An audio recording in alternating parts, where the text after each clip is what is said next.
Hey everybody.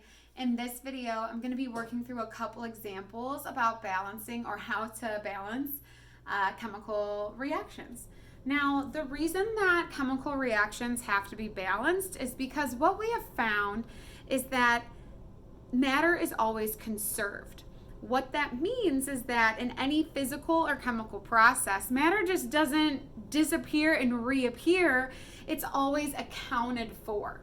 So because of the law of conservation of mass, however many atoms of each element you start with, you also have to end up with that same type and number of atoms. Now, they rearrange themselves in chemical reactions, so they'll have different partners or separate off from a compound, but the same number can always be accounted for. So that's what we're going to go through today.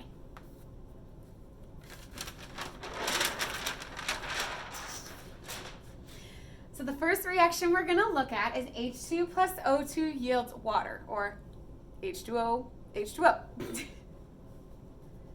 So the first reaction that we're going to look at is hydrogen plus oxygen yielding water. Now hydrogen is diatomic, so it's H2. Oxygen is also diatomic, so it's O2, and that yields H2O. Now the thing is right away you guys might be recognizing, wait, there's two oxygens on the left side but only one on the right. And that's why we have to balance the equations. There has to be the same number on each side of the equation. Now there is a method of balancing equations where you can tally it up and write out all your work. If you like that method, feel free. If you give this method a try, you might end up liking it better, and it's a lot faster. So I would try to give this method a try for a little bit, and it might start clicking and being actually easier for you. So I always start with the first element unless there's only one of it. And the way we balance is we have to put coefficients out front of the substance. So here we have two hydrogens on the left-hand side of the arrow, and because of this subscript, there are also two hydrogens on the right-hand side of the arrow. So the hydrogens are balanced. The only thing left is oxygen. We have two on the left and only one on the right. So what we can do is put a 2 in front of the H2O, and now the oxygens are balanced. But in putting the 2 there, the hydrogens are not balanced anymore. Well, anytime you have a coefficient out front of a subscript, you multiply them, and then it gives you the total number of atoms. So right now for hydrogen, we have 4 hydrogen atoms. So the coefficient that we have to put over here in order for there to be 4 hydrogens on the left-hand side as well is another 2. At the end, I would always double check. So we see here that there are 4 hydrogens on the left and also 4 on the right. And then there's 2 oxygens on the left, and because of this coefficient, there are 2 on the right. So this one is balanced. For the next one, there's lots of atoms in this one, so we can just start, honestly, you can start anywhere. You just got to make sure that you're balancing everything. So I'm just going to start with the first element. So here we have 1 hydrogen on the left-hand side of the arrow. And one of the things you want to look at is that there's not another hydrogen somewhere else in the different substances, because you want to account for all of them, even if they're divided up between different substances. So there's 1 hydrogen on the left-hand side, and because of this subscript, there are 2 on the right-hand side. So we'll want to put 2 as a coefficient in front of the HCl. Now, because of that, we have 2 chlorines on the left, and over here, there's only 1 chlorine on the right. So we do have to then put a 2 in front of KCl, so that there are 2 chlorines on the right as well. So now the hydrogens and the chlorines are balanced on both sides. Next up is potassium. Because of this subscript, there are 2 potassiums on the left-hand side of the arrow, and because of this coefficient, there are also 2 on the right-hand side, and that one's good. For carbon, there's 1 on the left-hand side of the arrow, and also 1 on the right, so that one's good. And then lastly, oxygen. It has a subscript of 3, and there's 1 oxygen in this water molecule and 2 oxygens from this CO2, so that's a total of 3. And then that one is balanced. Put a little check mark near it. The next one we have N2 plus H2 yields NH3. This is nitrogen plus hydrogen yields ammonia. So here on the left-hand side, we have 2 nitrogens. On the right-hand side, there's only 1 nitrogen. So we have to put a coefficient of 2 in front of it in order to balance out the nitrogens. Next up is this hydrogen. There's 2 on the left-hand side. And on the right-hand side, because of this coefficient, we multiply the 2 and the 3. So 2 times 3 is 6. So there are 6 hydrogens total on the right-hand side. So you want to think to yourself, what times 2 equals 6? And it's 3 times 2. So that 3 becomes the coefficient. So there's 2 nitrogens on the left, 2 on the right, and 3 times 2 is 6 hydrogens, and 2 times 3 is 6 hydrogens. So the hydrogens are balanced as well. Next up, we have magnesium plus oxygen yields magnesium oxide. So we have 1 magnesium on the left-hand side. There's also only 1 on the right. And then there are 2 oxygens on the left-hand side of the arrow and only 1 on the right. So we have to put a coefficient of 2 in front of MgO. Now that just unbalanced our magnesiums, even though we balanced the oxygen, so we have to go back and rebalance the magnesiums. So because of this coefficient of 2 in front of magnesium oxide, we have 2 magnesiums. So we want to make there be 2 magnesiums on the left-hand side as well. And we only do that by adding coefficients. That brings up a thought in my brain where a lot of times we'll get the urge to add a subscript instead of a coefficient. So if we take a look at this first one, the only thing that needed balanced in the first one was the oxygen, so we could put a 2 after it. But the thing is that if we change the subscripts, you've now changed the substance. H2O is water and H2O2 is hydrogen peroxide. 2 very, very different things. So we can never, ever, ever change the subscripts of a substance. Okay? We can only change the coefficients out front. All right, so this one is involving polyatomic ions. Now, if you recognize polyatomics on both sides of the arrow, you can count them as 1 unit instead of individual atoms, and it's a lot easier. So what I usually tell students to do, it'll help you out if you put parentheses around everything that you see on both sides of the arrow. So here's an NH4 on the left side of the arrow. Sorry, this is 2 lines because it was a longer equation. So on the left-hand side of the arrow, we have ammonium, NH4, and we also see that on the right-hand side. So I'm gonna put a little parentheses around it so I remember to count it as 1 unit. There's a PO4 on the left and also a PO4 on the right. So I'll put parentheses around that one. And then we also have, this PB is just a single element, so don't worry about it. And then we have an NO3 on the left, and we also see NO3 on the right. So hopefully by putting those parentheses around those polyatomics, it helps us to remember to count them as 1 unit instead of 2 or 3, or however many atoms make up that polyatomic. It's a lot harder if you count them individually. Now again, that only can happen if you see it on both sides of the arrow. Okay? So we'll start with NH4, our ammonium ion. There are 3 of them because of this subscript. And on the right-hand side, here's ammonium. There's only 1, so we can put 3 in front of that compound. Next up is phosphates. So PO4, there's only 1 phosphate on this side, and then on the right-hand side of the arrow, there are 4 phosphates. So we're actually gonna have to change our number of ammoniums and change the coefficient out front to a 4. So I'm gonna rebalance the ammoniums now. Okay. So the phosphates are balanced because there's 4 on the right-hand side of the arrow, only 1 on the left, so we put a coefficient of 4 out front. And so now we've unbalanced our ammoniums. There are 3 times 4. Remember, it's always the subscript times the coefficient equals the total of it. So 3 times 4 is 12 ammoniums on the left-hand side of the arrow. So when we're over here, since there's only 1 ammonium per compound, we are going to need 12 of these compounds in order to balance it. I'll try and draw it darkly so that you guys can see. So there's 12. All right, now our ammoniums are balanced, our phosphates are balanced, so we'll tackle the PBs now, the leads. So lead, because there's only one per compound on the left-hand side of the arrow, because we don't see a subscript, so there's one on the left, and on the right side of the arrow, it has a 3 there. So in order to balance this compound that only carries one lead, we have to put a 3 out front. And now our leads are balanced. And then for nitrates, there are 4 per compound, but if we have 3 compounds, 3 times 4 is 12 total. And it just so worked out that we have the 12 in front of the compound with a single nitrate on the right-hand side of the arrow. So that just happens and worked out nicely. And that's the way balancing equations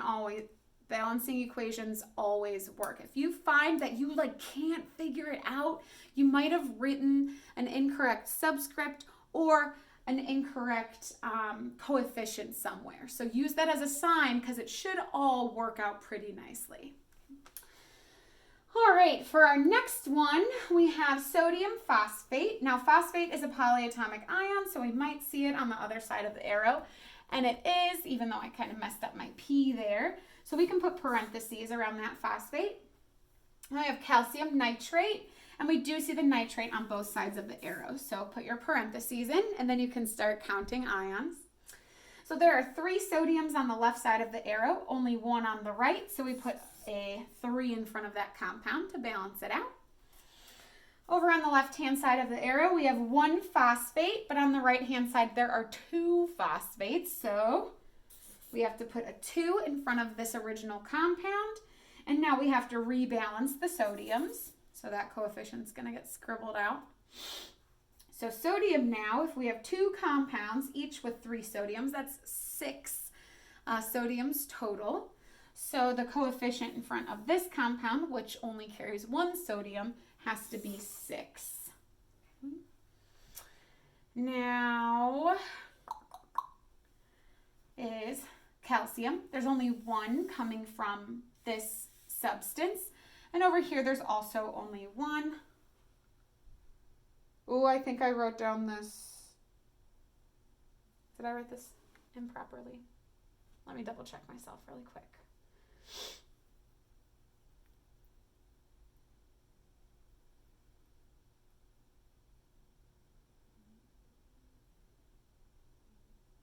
Okay, sorry. Had to think about something. All right, so for calcium, there's 1 on the left-hand side of the arrow, and there's also only 1 on the right-hand side of the arrow. And then last up is NO3. So there are 2 NO3s on the left, but there are 6 NO3s on the right. So we have to change the coefficient here. What times 2 equals 6? And it is 3. So we put a 3 out front. That changes our number of calciums now to 3. So we do have to put a 3 over here to balance out the calciums.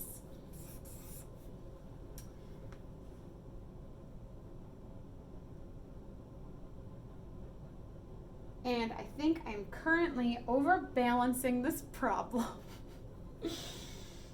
So let me just think about something really quick. This happens. Let me actually first double check that I've drawn it out properly.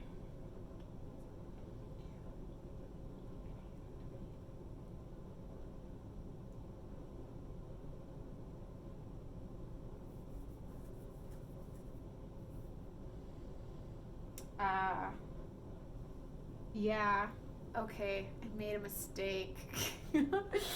I wrote the wrong formula out for calcium phosphate. See, I would have gotten into a ring of just continuing to misbalance everything. So there should be, might just have to redraw this one out and do it again. There should be a 3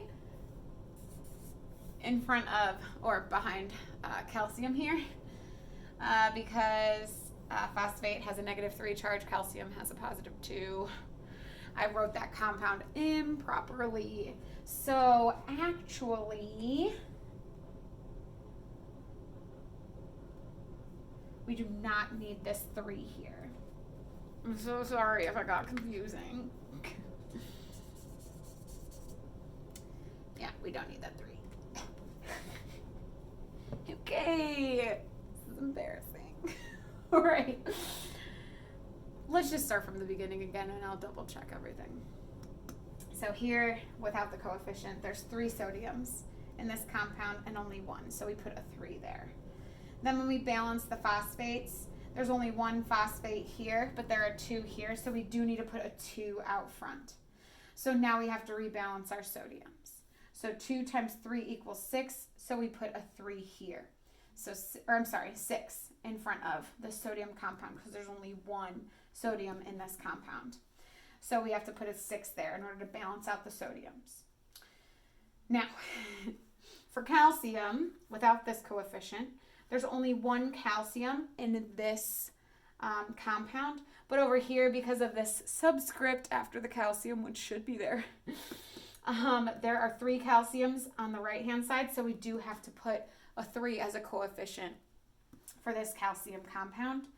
And then for our nitrates, there are 2 per compound, but 3 compounds. So it's 3 times 2 equals 6 nitrates. And we already have this 6 that worked out because of that coefficient. So there we go. So notice I recognized I had done something wrong when I had to double back like 1 too many times. So because of that, I knew I wrote down a compound improperly. So use that as a sign for yourself. I'm sorry, this video is long. Okay, we have 2 more reactions. And then we'll be done. Okay, combustion reactions. Easiest ones to predict the products for, hardest ones to balance. All right, I'm going to use red to balance these ones because there's some crossing outs that happen with combustion reactions. Now, when I was younger, I did not learn this method, but this method is very helpful. It's called an odd-even technique. Okay, and it has to do with combustion reactions or when you see a diatomic on one side of your arrow. So here we have a diatomic oxygen. There are 2 oxygens on the left-hand side of the arrow. And then if we count the oxygens on the right-hand side, there are 2 and 3. So there's an odd number of oxygens split between 2 different things and an even number of oxygens. So when you recognize you have an even number on one side, odd number on the other, this is the technique that you can use. And it is basically, you want to balance everything except the diatomic. And then if you add up the atoms in your diatomic, and then add it up on the other side, if it's not divisible by 2, then you want to double all of the coefficients and then figure out your coefficient of that diatomic. So let's just start. We're going to balance everything except the diatomic first. So here on the left, we have 3 carbons. On the right, there's only 1, so we put a 3 in front of it. Hydrogens on the left-hand side of the arrow, there are 6. And on the right-hand side of the arrow, there are 2 because of this subscript. So what times 2 equals 6? And it is 3. And then we get to our oxygen. On the left-hand side of the arrow, there are 2 oxygens.